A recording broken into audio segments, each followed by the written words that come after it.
ओम भगवते वासुदेवाय नमः।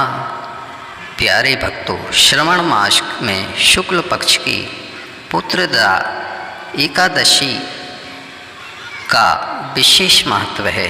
जो भी भक्त सच्चे मन और श्रद्धा से श्री हरि विष्णु का व्रत और पूजा करते हैं, उनकी हर मनोकामना पूर्ण होती है तथा जो भी पुत्र की प्राप्ति चाहते हैं, वह भक्त इस कथा को मन से अवश्य सुने।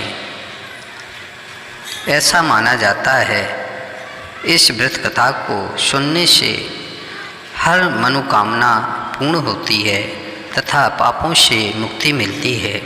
आइए सुने एकादशी का महत्व। युधिष्ठिर ने पूछा, मधुसूदन, श्रावण मास के शुक्ल पक्ष में किस नाम की एकादशी होती है? कृपया मेरे सामने उसका वर्णन कीजिए। भगवान श्री कृष्ण बोले, राजन, प्राचीन काल की बात है। द्वापर युग के प्रारंभ का समय था। महिष्मतीपुर में राजा महिजित अपने राज्य का पालन करते थे, किंतु उन्हें कोई पुत्र नहीं था, इसलिए वह राज्य उन्हें सुखदायक नहीं प्रतीत होता था। अपनी अवस्था अधिक देख राजा को बड़ी चिंता हुई। उन्होंने प्रजा वर्ग में बैठकर इस प्रकार कहा, प्रजाजनों, इस जन्म में मुझसे कोई पातक नहीं हुआ। मैंने अपने खजाने में अन्याय से कमाया हुआ धन नहीं जमा किया। ब्राह्मणों और देवताओं का धन भी मैंने कभी नहीं लिया।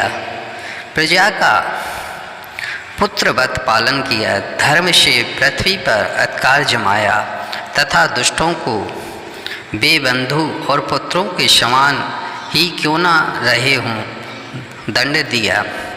श्रेष्ठ पुरुषों का सदा सम्मान किया और किसी को द्वेष का पात्र नहीं समझा।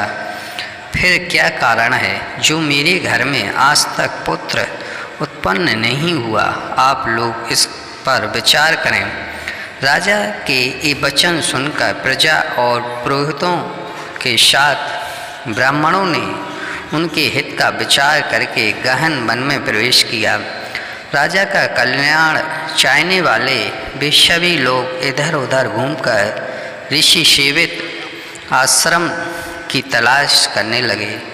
इतने ही में उन्होंने मुनि श्रेष्ठ लोमश का दर्शन हुआ। लोमश जी धर्म के ज्ञाता, संपूर्ण शास्त्रों के विशिष्ट विद्वान, दीर्घायु और महात्मा थे। उनका शरीर लोम से भरा हुआ है। वे ब्रह्मा जी के समान तेजस्वी हैं। एक एक कल्प बीतने पर उनके शरीर का एक एक लोम विशीर्ण होता टूटकर गिरता है, इसलिए उनका नाम लोमश हुआ। वे महान मुनि तीनों कालों की बातें जानते हैं। उन्होंने देखकर सब लोगों को बड़ा हर्ष हुआ। उन्हें निकट आया देख लोमश जी ने पूछा, तुम सब लोग किस लिए यहाँ आए हो? अपने आगमन का कारण बताओ। तुम लोगों के लिए जो हितकर कार्य होगा उसे मैं अवश्य करूँगा। प्रजा ने कहा, हे ब्राह्मण, इस समय महिजित नाम वाले जो राजा हैं, उन्हें कोई पुत्र नहीं है।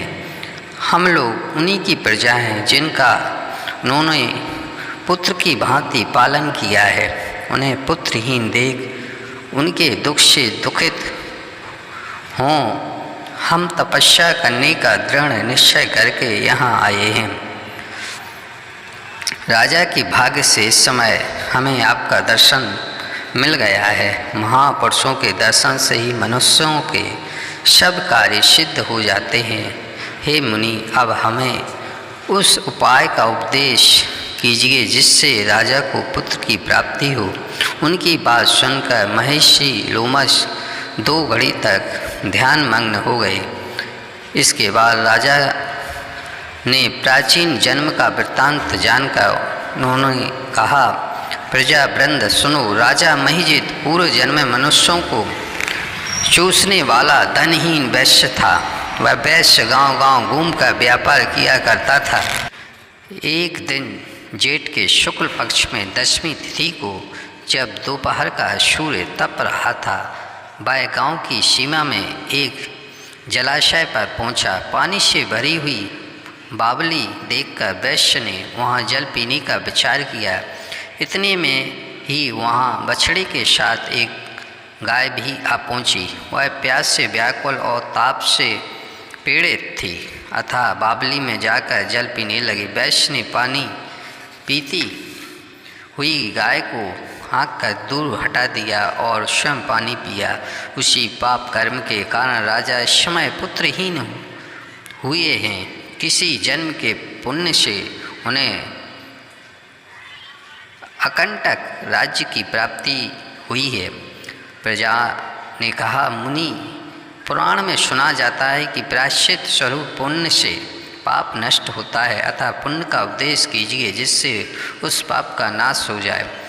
लोमश जी बोले, प्रजाजनों, श्रवण मास के शुक्ल पक्ष में जो एकादशी होती है वह पुत्रदा के नाम से विख्यात है। वह मनोवांछित फल प्रदान करने वाली है।